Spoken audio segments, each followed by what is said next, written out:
ہے کہ ہم نے ہر قوم کے اندر نبی اور ڈر سنانے والا بھیجا۔ پھر حدیث مبارکہ سے ہم کو پتہ چلتا ہے کہ پوری دنیا کی ہر ایک قوم اور ہر ایک جگہ جہاں انسانیت بستی ہو، کم و بیش 1,24,000 پیغمبر بھیجے گئے، لیکن نام سے صرف 25 پیغمبروں کا قرآن میں ذکر آیا ہے، کیونکہ اگر سبھی پیغمبروں کے نام، زندگی، حالات و واقعات کا قرآن شریف میں ذکر کیا جاتا تو یہ قرآن مجید ہدایت کی کتاب کم اور ہسٹری کی کتاب زیادہ معلوم ہوتی، اسی لیے باقی پیغمبروں کا قرآن شریف میں ذکر کرنا ضروری نہیں تھا۔ مگر آج ہندوستان کے لوگوں کا دعویٰ ہے کہ ان کے مذہب یعنی ہندو مسلمانوں کے مذہب سے بھی ہزاروں سال پرانا ہے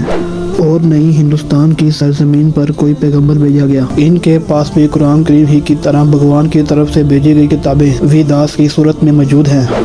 جس میں کسی پیغمبر کا کوئی ذکر نہیں ہے، جبکہ قرآن کریم کی سورۃ انبیاء کی آیت نمبر 107 میں اللہ فرماتا ہے کہ ہم نے آپ کو تمام جہانوں کے لیے یعنی قیامت تک کے انسانوں کے لیے ہدایت بنا کر بھیجا، جس کا صاف مطلب ہے کہ اس میں ہندوستان کی سرزمین بھی شامل ہے۔ پھر ہندو مذہب کے ماننے والے اس کا انکار کیوں کرتے ہیں کہ ان کی سرزمین پر کوئی پیغمبر نہیں بھیجا؟ ایک وقت کے لیے اگر مان بھی لیتے ہیں کہ ہندوستان کی سرزمین پر کوئی پیغمبر نہیں بھیجا گیا، تو پھر ان کی کتابوں میں آخری پیغمبر یعنی محمد صلی اللہ علیہ وسلم کا ذکر کیسے ہے؟ حضرت نوح اور ان کی کشتی کا ذکر کیسے ہے؟ حضرت عیسیٰ علیہ السلام کی واپسی کا ذکر کیسے ہوا ہے؟ صرف ایک خدا کی عبادت کا کیوں کہا گیا ہے؟ ہندو مذہب کے ماننے والے پنڈتوں کا کہنا ہے کہ یہ دنیا کا سب سے قدیم ترین مذہب ہے، اتنا قدیم کہ اسلام اور مسلمان لفظ کا تصور تک نہ تھا،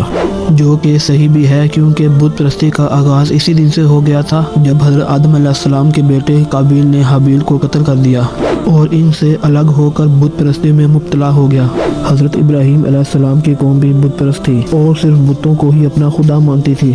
حضرت موسیٰ علیہ السلام کے قوم کے لوگوں نے بھی ایک وقت سونے کے بچڑے کی عبادت کرنا شروع کر دی تھی، جبکہ آخری زماں محمد صلی اللہ علیہ وآلہ وسلم کے اعلان نبوت سے قبل 360 بت خانہ کعبہ میں رکھے ہوئے تھے، وہ لوگ بھی انہی بتوں کی عبادت کیا کرتے تھے، جس سے یہ معلوم ہوتا ہے کہ بت پرستی تو دنیا کے پہلے انسان حضرت آدم علیہ السلام کی نافرمان اولاد قابیل سے شروع ہو کر آج دنیا بھر میں پھیلی ہوئی ہے، مگر اس کا تعلق صراط مستقیم سے نہیں بلکہ گمراہی کے راستے سے ہے، وہ گمراہی جو شیطان ان سے کرواتا رہا اور یہ کرتے رہے۔ لیکن جہاں تک ہندوستان کی سرزمین کا تعلق ہے تو یہاں پھر ان لوگوں کی ہدایت کے لیے یقیناً پیغمبر بھیجا گیا، جن کی کچھ علامات تو آج بھی صحیح حالت میں موجود ہیں، مگر زیادہ تر کو بگاڑ کر لوگوں کو صراط مستقیم کے راستے سے ہٹا کر گمراہی کے راستے میں مبتلا کر دیا،